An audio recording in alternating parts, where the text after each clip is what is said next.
Shalom dan selamat pagi Bapak Ibu Saudara. Marilah kita datang kepada Tuhan dalam doa dan perenungan firman. Bapa Surgawi, terima kasih untuk pemeliharaan-Mu atas hidup kami. Hari ini kami masih dapat bernafas dan menjalani aktivitas kehidupan. Ini merupakan anugerah Tuhan yang sungguh besar, tetapi sekaligus tanggung jawab yang Tuhan percayakan kepada kami.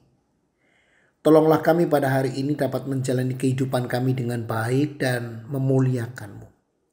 Kami hendak merenungkan firman-Mu hari ini, berkatilah kami ya Tuhan. Dalam Kristus Yesus kami berdoa. Amin.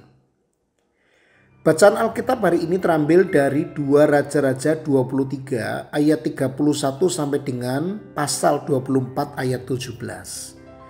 Saya akan membacakan ayat 32 saja, demikian. Ia melakukan apa yang jahat di mata Tuhan, tepat seperti yang dilakukan oleh nenek moyangnya. Bapak Ibu Saudara, hidup ini penuh dengan misteri. Salah satu hal yang tidak dapat kita mengerti adalah mengapa orang tua yang sangat baik bisa menghasilkan anak yang jahat.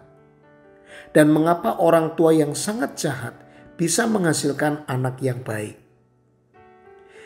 Kisah dalam kehidupan Raja-Raja Yehuda penuh dengan misteri itu, termasuk kisah Yosia dan anak-anaknya. Yoahas dan Elyakim adalah anak-anak Raja Yosia. Mereka telah menyaksikan bagaimana salehnya ayah mereka, yaitu Raja Yosia. Mereka bahkan dapat puas menikmati kitab Taurat karena pada zamannya ibadah itu dilangsungkan dan kitab Taurat dapat diakses. Sepanjang ayah mereka masih hidup, mereka bisa beribadah mengikuti Allah nenek moyang mereka. Kita bisa temukan misalnya di 2 Tawarikh 34 ayat 33. Namun setelah ayah mereka mati, mereka memilih untuk hidup berdosa. Pada masa Raja Yoahas yang jahat berkuasa, Allah akhirnya mulai menghukum Yehuda dengan menyerahkan bangsa itu ke tangan Fir'aun Neko. Neko kemudian memecat Raja Yoahas dan mengangkat Elyakim atau Yoyakim sebagai Raja Yehuda. Raja Yoyakim ternyata juga jahat sama jahatnya dengan Yoahas.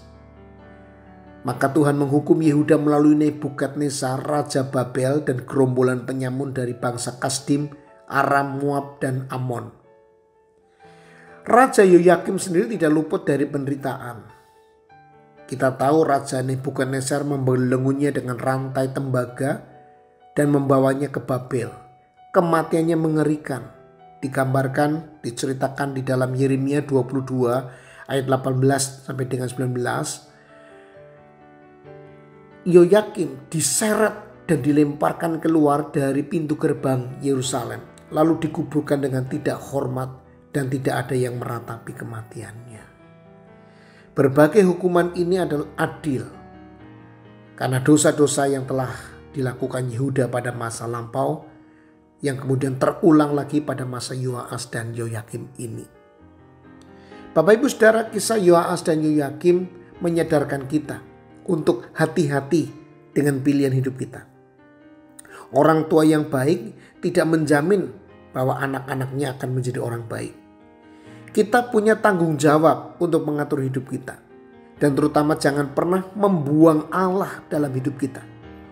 Kesalahan terbesar Raja-Raja Israel dan Yehuda adalah ketika mereka membuang Allah dalam hidup mereka. Sehingga pilihan-pilihan hidup mereka selanjutnya semakin membawa mereka kepada kejatuhan dan hukuman yang berat. Bapak Ibu Saudara, sebagai orang tua kita juga diingatkan untuk mendidik anak-anak kita dalam takut akan Tuhan dan mendoakan mereka sehingga kelak mereka bisa memilih jalan hidup yang benar.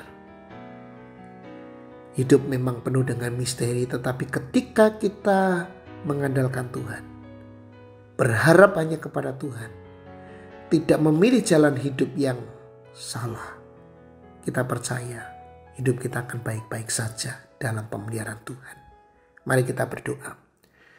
Tuhan, tolonglah kami agar kami tidak memilih jalan yang salah.